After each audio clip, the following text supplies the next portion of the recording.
పిశాచి అనే 2 కన్నడలో డేంజర్ జోన్తో సినిమా సూపర్ డూపర్ హిట్ అయి మరి తెలుగులో ఆ సినిమా రిలీజ్ చేయాలంటే ఇక్కడ స్టార్ లేడు, ఆ సినిమాకి స్టార్ ఇమేజ్ లేదు. ఆ సినిమా తెలుగు ప్రేక్షకులు ఆదరిస్తారో ఆదరించరో అనే దాంతో సినిమా మీద నమ్మకంతో సినిమా దమ్ముంది అనే కాన్సెప్ట్ తోటి మేము ఈ సినిమాని టేకప్ చేయడం జరిగింది. దీనికి ప్రధానంగా తుమ్మలపల్లి రామసత్య గారు ఈ సినిమా నేను తీసుకోవడానికి వారే ప్రధాన కారణం. అయిన తర్వాత ఈ సినిమా తీసుకున్నాక ఎక్కడ కూడా మేము కాంప్రమైజ్ కాలేదు పబ్లిసిటీ విషయంలో కానీ. ఈ సినిమాని మొదటి నుంచి కూడా నేను కనీసం 100 థియేటర్లు తక్కువ కాకుండా రిలీజ్ చేయాలనేది నా పట్టుదల. దానికోసం మేము చాలా ప్రయత్నాలు చేశాం. చివరిగా బాహుబలి వస్తున్న ముందు వీక్ మాకు కంఫర్టబుల్గా దొరికింది 21 ఏప్రిల్. ఈ సినిమాని హైదరాబాద్తో పాటు నైజాం, వైజాగ్, సీడెడ్, ఈస్ట్, వెస్ట్, విజయవాడ అన్ని ఏరియాలు రిలీజ్ అయిన సినిమా. ఈ సినిమా ఈ సక్సెస్ మీట్కి ఏంటి కారణం, అసలు సక్సెస్ అంటే ఏంటి, ఈ హిట్కి కారణం ఏంటి? 21 ఏప్రిల్ నాడు ఒక 10 సినిమాలు రిలీజ్ అయ్యాయి. 10 సినిమాల్లో థియేటర్ కలెక్షన్స్ పెరిగి థియేటర్లు పెరిగిన ఏకైక సినిమా పిశాచి 2. ఇది మీరు టోటల్గా సర్వే చేసుకోండి. మొదటి 21 ఏప్రిల్ విడుదలైన రోజున వేరే సినిమాలకి మాది కలెక్షన్ దగ్గరలో ఉంది. రెండో రోజు కలెక్షన్ డబల్ అయింది, థర్డ్ రోజు ట్రిపుల్ అయింది, ఫోర్త్ రోజు 5 థియేటర్లు పెరిగినాయి. నిన్న 6 థియేటర్లు పెరిగాయి. ఆదివారం రోజు రాజమండ్రిలో థియేటర్లు పెరిగాయి, నిన్న నైజాంలో థియేటర్లు పెరిగాయి. అంటే ఒక సినిమాకి హిట్ కారణం ఏంటంటే థియేటర్లు పెరగడం. కొన్ని సినిమాలు 21వ తారీఖున రిలీజ్ అయిన సినిమాలకి థియేటర్లు 3వ రోజు తీసేశారు. ముఖ్యంగా చిన్న సినిమా బతకట్లేదన్న మాట 100% నిజం. కానీ ఈవేళ ఒక పిశాచి 2 అనే సినిమాతో చాలామందికి ఊపిరి పోసుకుంది. ఈ చిన్న సినిమాకి ఒక డిస్ట్రిబ్యూటర్ పబ్లిసిటీ కానీ ప్రింట్ కానీ క్యూబులు కానీ కట్టే పరిస్థితుల్లో లేరు. ఎందుకంటే వాళ్ళకు కూడా ఆ డబ్బులు రావట్లేదు. కాబట్టి ఒక మనం మోసం చేసో లేకపోతే వాళ్ళని బెదిరించో ఇన్ఫ్లుయెన్స్ చేసో ఒక సినిమాకి వాళ్ళతో డబ్బులు పెట్టించుకోగలం, అది రెండో సినిమాకి ఆ డిస్ట్రిబ్యూటర్ అయిపోతున్నాడు. అలా కాకుండా సాయి వెంకట్ గారి సినిమాని కంటెంట్ నమ్ముకుని అయినా ఈ సినిమాని డెఫినెట్గా ఆడుతుందన్న నాకు నమ్మకం ఉందని ధైర్యంతో ఆయన అన్ని చోట్ల రీచ్ చేశారు. చాలా చోట్ల నుంచి డిస్ట్రిబ్యూటర్లు మేము ఎన్ఆర్ఐ చేసుకుంటామని చెప్పి డబ్బులు కూడా ఆయనకి కట్టడం జరిగింది.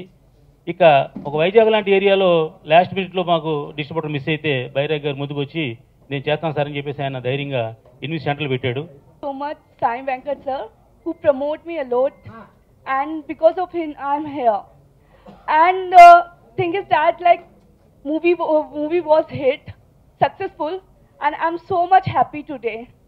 It's running very successful now. Thank you so much my audience. I need your love and support more. So dude, I can do more work here in Telugu, Kannada and Tamil also. Thank you so much. Sai Venkat గారు నిర్మించిన ఈ చిత్రాన్ని నేను act చేసిన చాలా సంతోషం అవుతా ఉంది. ఎన్ని ఫంక్షన్లు చేసినా నన్ను పిలుస్తారు, నైట్ ఫోన్ చేస్తారు, రాండి మీరు తప్పకుండా అంటారు. ఇది చిన్న చిత్రం కాదు, కర్ణాటకలో చాలా పెద్ద చిత్రం ఇది. అందుకే ఇంత ఆదరణ పొందింది. ఇలాంటి మంచి చిత్రాన్ని ఇంత మంచి డిస్ట్రిబ్యూటర్స్ మంచి మంచి థియేటర్లు రిలీజ్ చేసిన వాళ్ళందరికీ నా నమస్కారంలో, రామ సత్యనారాయణ గారికి నమస్కారంలో, సాయి వెంకట్ గారికి నా కృతజ్ఞతలు తెలుపుకుంటున్నాను. సినిమా పిశాచి 2 ఫస్ట్ మనం ట్రైలర్ లాంచ్లోనే చూడగానే డెఫినెట్గా ఈ సినిమా హిట్ అవుతుందనే నమ్మకం ఉండి దానికి తగ్గట్టుగా మంచి డిస్ట్రిబ్యూటర్స్ దొరికారు, థియేటర్స్ కూడా మంచి థియేటర్స్ ఇచ్చారు. కాబట్టి నైజాంలో కూడా మంచి థియేటర్లలో వేశారు. సినిమా బాగుంటే డెఫినెట్గా హిట్ అవుతుందని నిరూపించిన సినిమా మా సాయి వెంకట్ మూవీ. ప్రేక్షకులు చూసేటప్పుడు అది డబ్బింగా స్ట్రైటా అనేది చాలా తక్కువ మంది చూస్తారు.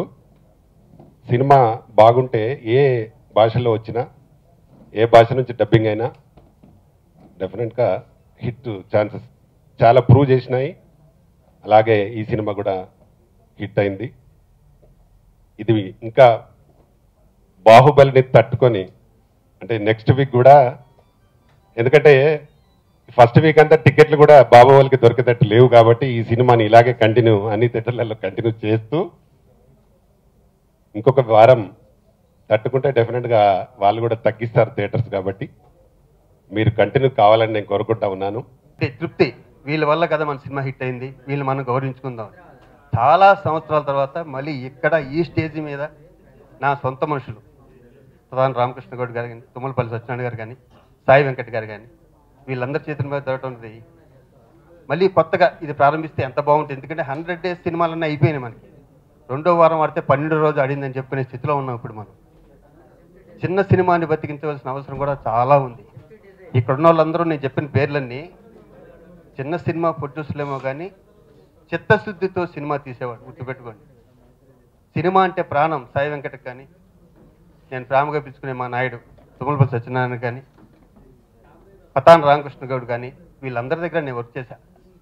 నా అభివృద్ధికి వీళ్ళు కూడా చాలా కారణం. ఈ ముగ్గురు వీళ్ళందరూ చెప్పిన వాళ్ళు సినిమా అంటే వీళ్ళే తీయగలరని కూడా చాలాసార్లు నిరూపించుకున్నారు.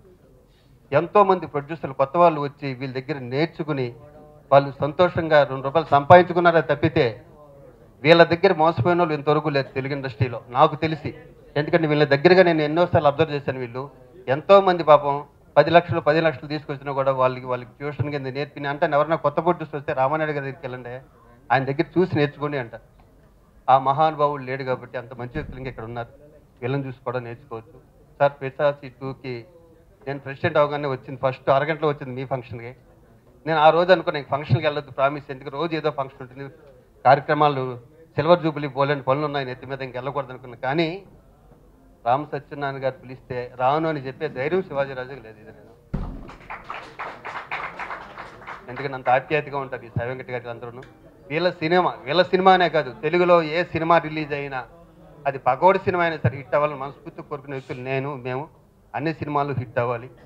24 క్రాఫ్ట్స్ అందరూ నవ్వుతూ హ్యాపీగా బతుకున్నాం. ఎందుకంటే ప్రెస్ వాళ్ళు కానీ మనం కానీ హిట్ ఫ్లాప్ వచ్చినా కూడా బయటికి వెళ్ళాం, ఎక్కడే బతుకుతాం. కాబట్టి మనం నీట్గా జెన్యున్గా బతుకుతాం, మన చుట్టూ ఉన్న వాళ్ళని జెన్యున్గా బతికిద్దాం.